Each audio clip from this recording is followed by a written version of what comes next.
Bonjour mesdames et messieurs, bienvenue dans cette édition.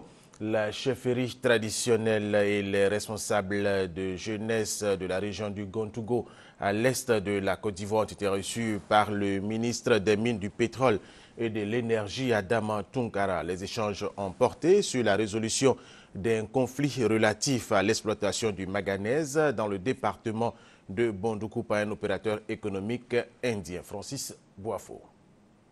7 ans que dure l'exploitation du manganèse à Bondoukou. 7 ans également que nous n'avons bénéficié d'aucun projet social ni d'indemnité relative à la destruction de nos plantations par l'opérateur minier indien en charge de l'exploitation du manganèse dans notre département. C'est le cri de cœur de la chefferie traditionnelle et des responsables de jeunesse de la région du Gontougo au ministre des Mines, du Pétrole et de l'Énergie. La tutelle appelle au calme. Il y a un déficit de communication. Des solutions ont été proposées sur lesquels nous sommes tombés d'accord. Un comité sera mis sur pied, dirigé par le préfet de région, qui mettra en place un comité de concertation avec la société tauriane et pour rappeler à la société ses obligations sociétales et permettre à l'administration de s'impliquer dans la mise en place d'infrastructures. Les indemnités vont être payées et il y aura des actions sociales pour les populations. Donc nos enfants n'ont aucun intérêt à faire beaucoup de bruit parce que les développeurs n'aiment pas beaucoup le bruit. La jeunesse de Bondoukou qualifie les activités de l'opérateur indien d'illégales.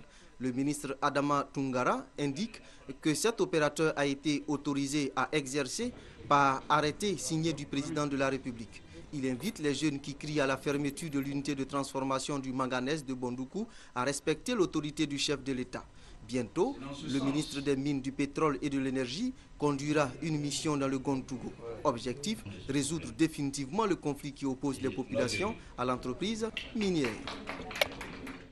Autre aspect de l'actualité en Côte d'Ivoire, les responsables des services des impôts ont tenu à Yamoussoukro le traditionnel séminaire bilan annuel de leurs activités. Les travaux de cette rencontre marquent de façon solennelle la rentrée fiscale à la direction générale des impôts, nous dit Charles Tatou, RTI Boaké. Le gouvernement de Côte d'Ivoire a mis en place un budget de relance économique de 3 800 milliards environ. Et cela en vue de la normalisation de toutes les activités au cours de l'année 2013. La part de la DGI est fixée à 1 415 milliards de francs CFA. La réponse à ce défi nécessite que les résultats de l'année précédente soient analysés et que les meilleures stratégies soient définies et adoptées. D'où le séminaire bilan annuel 2012 qui a réuni à Yamoussoukro tous les responsables des différents services des impôts. Plus de 1 367 milliards de francs de recettes brutes mobilisées, en définitive, contre 1 240 milliards de francs fixés comme objectif de recouvrement, soit un écart de plus de 127 milliards de francs CFA enregistrés au titre de l'année 2012. C'est ce qui ressort de cette rencontre bilan, en marge de laquelle Pascal Abina, directeur général des impôts, a voulu éclairer la presse nationale sur certaines méthodes adéquates qui permettent l'élargissement de l'assiette et l'optimisation des opérations de recouvrement de l'impôt. Des gens ont accumulé des arriérés parce qu'il dit « si je me présente, ça va être grave ». Ce n'est plus le cas. Les gens vont aux impôts maintenant sans crainte et c'est ça le rôle, une de nos missions aussi. Sensibiliser, informer, éduquer. Les performances des grandes villes de l'intérieur du pays ont été aussi données, dont San Pedro avec 38 milliards de recettes fiscales, suivi de Boaké et de Yamoussoukro avec chacune plus de 2 milliards de francs CFA. Des résultats qui rendent encore plus serein le directeur général des impôts malgré l'existence de la fraude fiscale. Notre rôle, c'est de faire en sorte que la fraude soit réduite. Dans aucun pays au monde, on ne peut parler de la fraude zéro, ce n'est pas possible. Et nous prenons des mesures. Pour Pascal Abina, l'impôt foncier n'est pas encore dans les mœurs des Ivoiriens. Les recettes que nous mobilisons au niveau de l'impôt foncier, il y a 90% qu'on reverse aux collectivités décentralisées. Des propositions de réforme des régimes fiscaux sont donc entendues au terme des travaux de cette rencontre. La ministre de la Communication Afoussiata Bamba Lamine encourage les représentations des organes de presse étrangères en Côte d'Ivoire. Elle a rencontré des journalistes de la presse internationale. Gabriel Ezani, reportage. Une prise de contact pour s'imprégner des réalités des journalistes de la presse internationale en Côte d'Ivoire. C'est l'objectif de la réunion tenue ce vendredi 11 janvier au cabinet de la ministre de la Communication. La ministre Afoussiata Bamba Lamine voudrait surtout définir les clauses des nouveaux partenariats bénéfiques tant pour la Côte d'Ivoire que pour ses médias étrangers basés sur le respect mutuel. Je voudrais vous demander d'accompagner la Côte d'Ivoire dans ses efforts de recherche de paix, dans la consolidation de la réconciliation nationale et la cohésion sociale. Relayer l'information vraie doit être l'affaire de ces journalistes de la presse internationale dans l'exercice de leur mission en Côte d'Ivoire. Ils ont émis des préoccupations, entre autres l'établissement des numéros d'urgence en cas d'insécurité.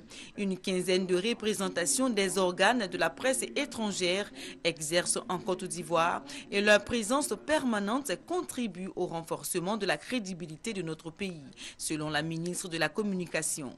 C'est dans ce sens qu'elle s'est engagée à les encourager dans leur travail. Autre information, la solidarité de la Côte d'Ivoire à l'endroit des victimes de la bousculade du 1er janvier et leurs parents se poursuit.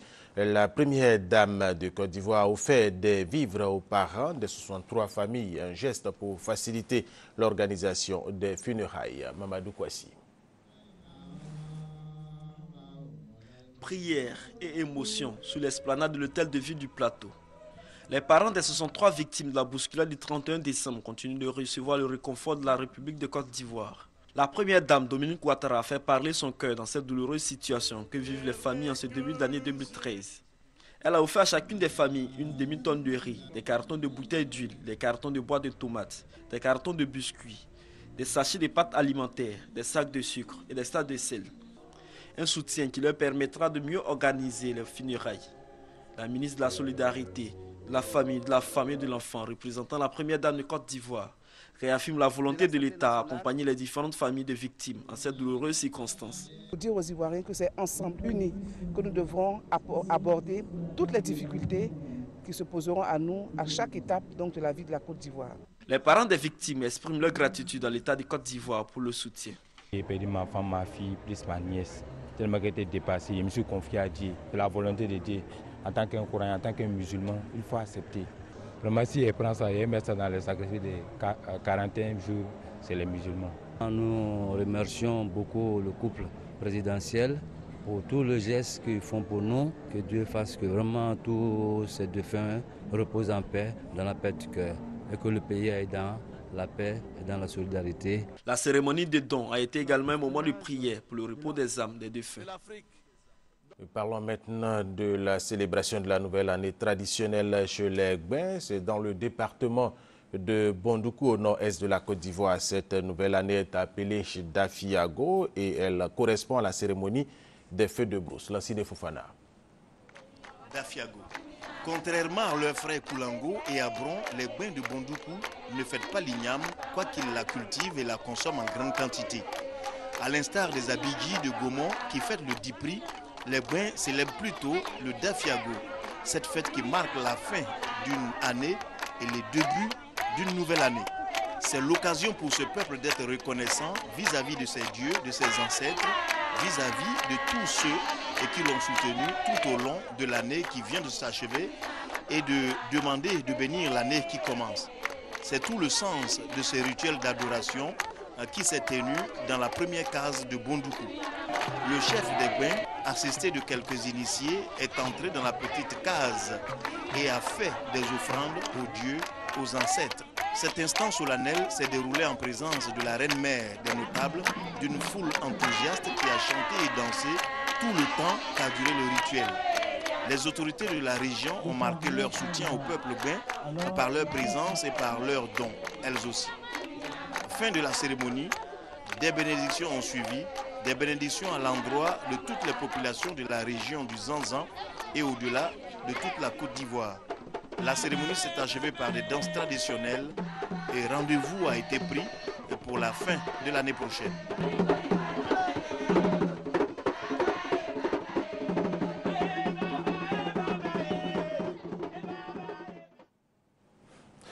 De la Côte d'Ivoire au Sénégal, l'immunité parlementaire de 3 députés ont été levées. Ils pourront comparaître devant la justice. Regardez. Tous les députés étaient présents, sauf les principaux mis en cause. Omar Sarr, Abdoulaye Baldé et Ousmane Ngom ont boudé la session plénière de l'Assemblée nationale du Sénégal qui a levé leur immunité parlementaire par 113 votes favorables. Désormais, ils peuvent être convoqués devant la Cour de répression de l'enrichissement illicite. Il s'agit de laisser la vérité se manifester en matière de biens mal acquis. Le gouvernement s'était engagé dès le début à faire la lumière justement sur toutes ces affaires. Et c'est le processus qui continue dans le respect des normes et des règlements. Le Parti démocratique sénégalais, qui a toujours nié la compétence de la Cour de répression de l'enrichissement illicite à juger les barons du régime d'Abdoulaye Wade, crie à la violation des lois du Sénégal. On a poignardé l'état de droit dans notre pays. Et nous pensons que c'est un jour grave pour la démocratie sénégalaise, tant vantée à l'extérieur. C'est un jour grave pour l'indépendance de la justice. La vraie question, la seule, la question nodale, fondamentale, c'est de dire, moi j'ai tant de villas, on m'a donné 1000 milliards, je les ai obtenus par tel moyen. C'est ça que les Sénégalais veulent entendre. Le PDS envisage de saisir les juridictions nationales, régionales et internationales en vue de l'annulation de la levée de l'immunité parlementaire des 3 députés, tous d'anciens ministres du régime d'Abdoulaye Wade. Et c'est la fin de cette édition réalisée par Ricardo Somone. Je vous retrouve à 10h pour d'autres informations.